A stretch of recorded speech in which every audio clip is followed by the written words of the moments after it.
हिंदू धर्म में नारियल का विशेष महत्व है।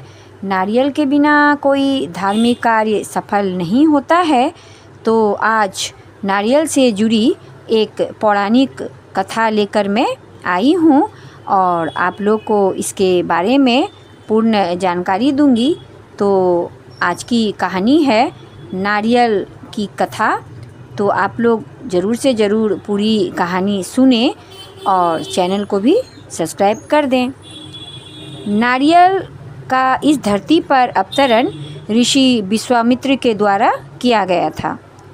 प्राचीन काल के एक राजा प्रतापी थे जिनका नाम था सत्यव्रत।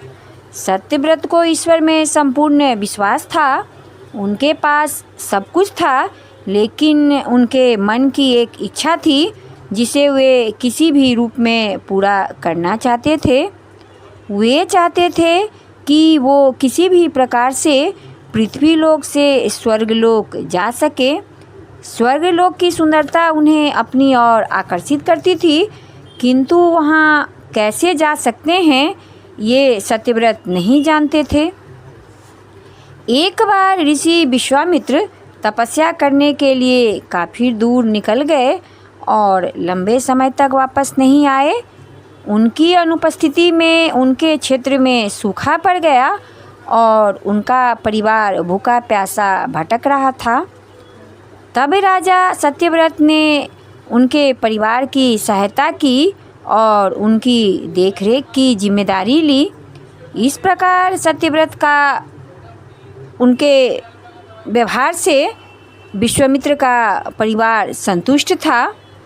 जब ऋषि विश्वामित्र वापस लौटे तो उन्हें परिवार वालों ने राजा की अच्छाई बताई। तो विश्वामित्र राजा से मिलने उनके दरबार पहुँचे और उनका धन्यवाद किया। तब राजा सत्यव्रत ने विश्वामित्र से कहा, यदि आप सचमुच मुझे धन्यवाद देना चाहते हैं तो मुझे एक वरदान देने की कृपा करें। तब विश्वामित्र ने कहा, ठीक है, मांगो, क्या मांगते हो। तब राजा सत्यव्रत बोले कि वो स्वर्गलोक जाना चाहते हैं, तो क्या ऋषि विश्वामित्र अपनी शक्तियों का सहारा लेकर उनके लिए स्वर्ग जाने का मार्ग बना सकते हैं। ऋषि विश्वामित्र अपने परिवार की सहायता का उपकार मानते हुए जल्द ही एक ऐसा मार्ग तैयार किया जो सीधा स्वर्गलोक को जाता था। राजा सत्यव्रत खुश हो गए और उस मार्ग पर चलते हुए जैसे ही स्वर्गलोक के पास पहुँचे ही थे कि स्वर्गलोक के देवता इंद्र ने उन्हें नीचे की ओर धकेल दिया। धरती पर गिरते ही राजा ऋषि विश्वामित्र के पास पहुँचे और रोते हुए सारी घटना बता दिए। देवताओं के इस व्यवहार से ऋषि विश्वामित्र क्रोधित हो गए, परंतु अंत में वे स्वर्गलोक के देवताओं से वार्तालाप किए। तो भगवान इंद्र ने उन्हें कहा कि एक स्वर्गलोक में मनुष्यों का निवास उचित नहीं होगा।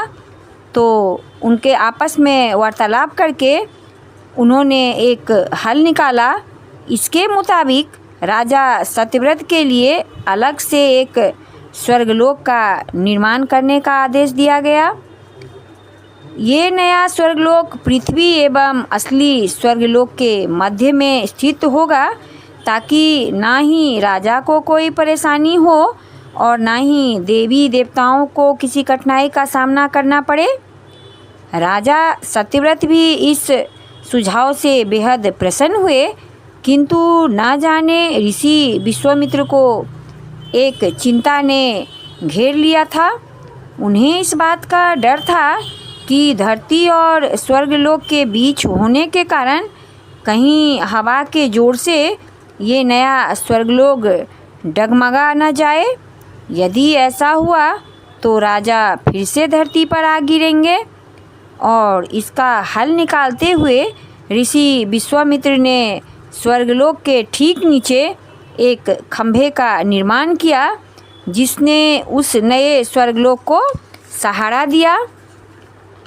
माना जाता है कि यही खंभा समय आने पर एक मोटे तने के रूप में बदल गया और राजा सत्यव्रत का सिर एक फल बन गया। इस पेड़ के तने को नारियल का पेड़ और राजा के सिर को नारियल कहा जाने लगा। इसलिए आज के समय में नारियल पेड़ के काफ़ी ऊंचाई पर लगता है। और इस कथा के अनुसार सत्यव्रत को समय आने पर एक ऐसे व्यक्ति की उपाधि दी गई जो कि ना इधर का है और ना उधर का है, यानी एक ऐसा इंसान जो दो धुरों के बीच में लटका हुआ है। तो ये एक पौराणिक कथा थी नारियल के बारे में कि नारियल के पेड़ का कैसे उद्भव हुआ। तो आप लोग को कैसी लगी तो आप लोग ज़रूर से ज़रूर चैनल को सब्सक्राइब कर दीजिए। धन्यवाद।